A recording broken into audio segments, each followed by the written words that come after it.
Halo, assalamualaikum, welcome back di channel Keluarga Rahmawan. Teman-teman, kita akan melanjutkan membahas buku IPAS volume 1 penerbit Erlangga Kurikulum Merdeka ini ya. Kali ini saya akan melanjutkan membahas AKM atau Asesmen Kompetensi Minimum yang ada di halaman 39 sampai 41 ya.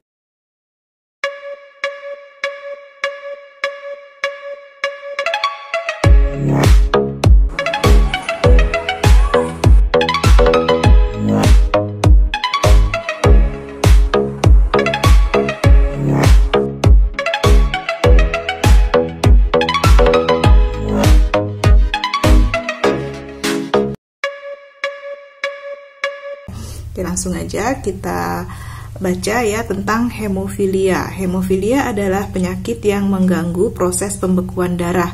Gejala utama hemofilia adalah pendarahan yang berlangsung lebih lama. Penyakit ini lebih sering terjadi pada laki-laki dan bersifat diwariskan melalui gen ibu. Hemofilia terjadi ketika darah kekurangan protein pembentuk faktor pembekuan. Akibatnya, darah penderita hemofilia sukar membeku.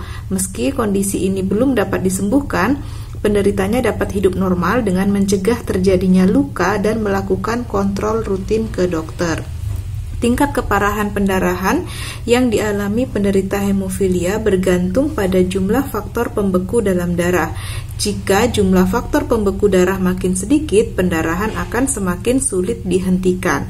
Pada hemofilia ringan, jumlah faktor pembeku dalam darah berkisar antara 5% sampai 50%. Penderita hemofilia ini mungkin tidak menunjukkan gejala apapun, namun penderita dapat mengalami pendarahan yang sulit berhenti jika luka yang dialami cukup parah atau baru menjalani prosedur medis seperti operasi dan cabut gigi.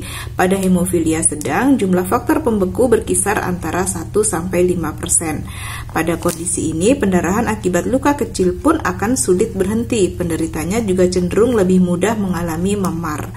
Sementara pada hemofilia berat, jumlah faktor pembekuan kurang dari 1%. Kondisi ini membuat penderitanya sering mengalami pendarahan spontan tanpa sebab yang jelas, seperti gusi berdarah, mimisan, dan pendarahan atau pembengkakan pada sendi atau otot. Hemofilia merupakan kelainan genetik sehingga tidak dapat dicegah. Cara terbaik yang dapat dilakukan adalah melakukan pemeriksaan sejak dini jika mengalami pendarahan tanpa penyebab yang pasti. Selain itu, ada beberapa upaya yang bisa mencegah terjadinya luka dan cedera. Pertama, menghindari kegiatan yang beresiko menyebabkan cedera. Kedua, menggunakan pelindung seperti helm, pelindung lutut, dan pelindung siku jika harus melakukan aktivitas yang beresiko. Ketiga, memeriksakan diri ke dokter secara rutin untuk memantau kondisi hemofilia. Keempat, tidak meminum obat yang dapat mempengaruhi proses pembekuan darah. Pertanyaannya nomor 1, pilihlah satu jawaban yang benar berdasarkan teks hemofilia. Jika seorang ibu menderita hemofilia sedangkan ayahnya tidak menderita hemofilia, maka mereka akan, jawabannya adalah memiliki anak laki-laki hemofilia ya, karena hemofilia itu diturunkan melalui gen ibu. Lalu nomor 2, berdasarkan teks hemofilia, manakah pasangan yang tepat? Hubungkan pernyataan di sebelah kiri dan keterangan yang tepat di sebelah kanan dengan menarik garis ya. Jadi ini ada arti hemofilia, penyebab hemofilia, dan pencegahan hemofilia. Arti hemofilia ini adalah penyakit yang sulit disembuhkan karena tidak ada obatnya, dan juga kelainan darah yang sulit membeku saat terjadi luka. Ini adalah arti hemofilia ya. Lalu penyebab hemofilia ini adalah penyakit diturunkan secara genetik dari orang tua. Pencegahan hemofilia caranya selalu berhati-hati agar tubuh tidak mengalami luka atau pendarahan.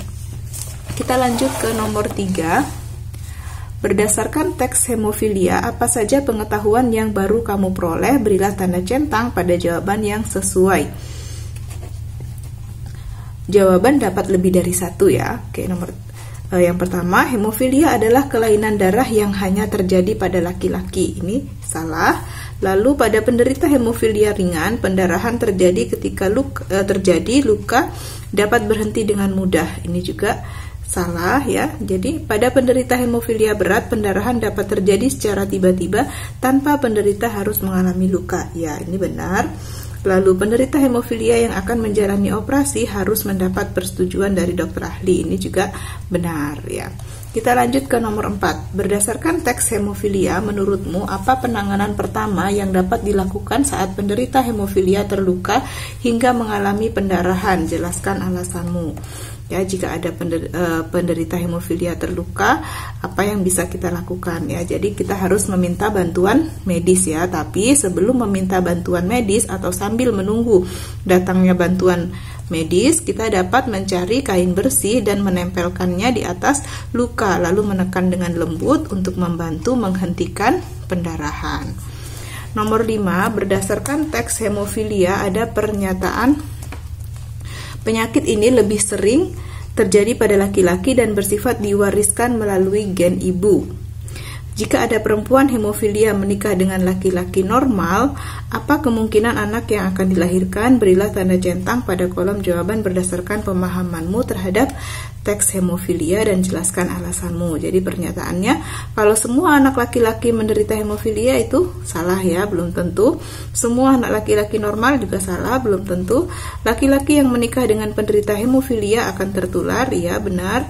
Lalu perempuan hemofilia akan sembuh setelah menikah dengan laki-laki normal juga salah ya. Alasannya apa? Jika perempuan hemofilia menikah dengan laki-laki normal, maka anak laki-laki memiliki kemungkinan 50% hemofilia, anak perempuan juga memiliki kemungkinan 50% hemofilia ya. Oke, demikian pembahasan kita